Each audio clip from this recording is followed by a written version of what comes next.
Halo ya Bunda, Assalamualaikum warahmatullahi wabarakatuh. Di bagian sebelumnya kita sudah bahas apa itu sembelit, apa itu konstipasi, dan juga bagaimana pola BAB yang normal pada bayi dan anak. Nah, sekarang mari kita bahas kenapa sih banyak orang tua yang sering menyepelekan konstipasi atau sembelit. Jadi banyak orang tua beranggapan, ini kan wajar, nanti juga lancar sendiri. Atau kurang makan sayur aja kok sepertinya, kurang serat atau kurang buah.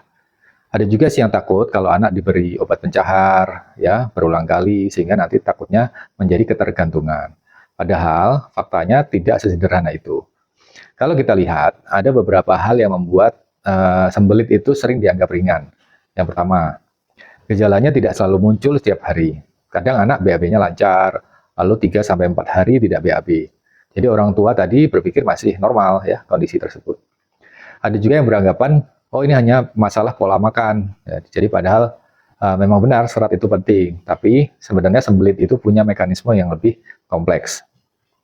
Kemudian yang ketiga, kurangnya informasi soal dampak jangka panjang.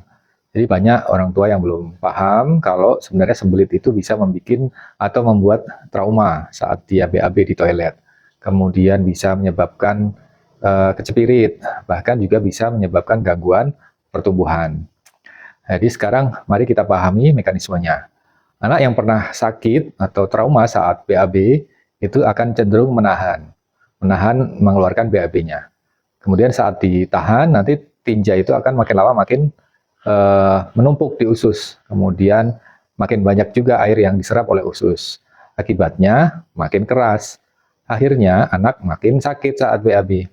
Nah, siklus ini akan berulang terus-menerus. Dia awalnya menahan, nanti pupnya akan makin keras, makin sakit, setelah itu makin ditahan lagi. Itulah sebabnya konstipasi atau sembelit itu bukan sekedar masalah kurang makan sayur. Ya. Studi terbaru ini tahun 2020 oleh Frischmann et al. Di Journal of Pediatry menunjukkan bahwa sekitar 40-50% anak yang dengan sembelit itu punya kebiasaan menahan BAB. Jadi ini adalah mekanisme yang utama, bukan hal yang sepele.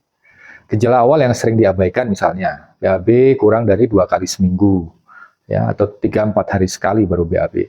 Kemudian pupnya atau fesesnya itu kecil-kecil, ya, seperti kerikil atau seperti kelereng. Ya.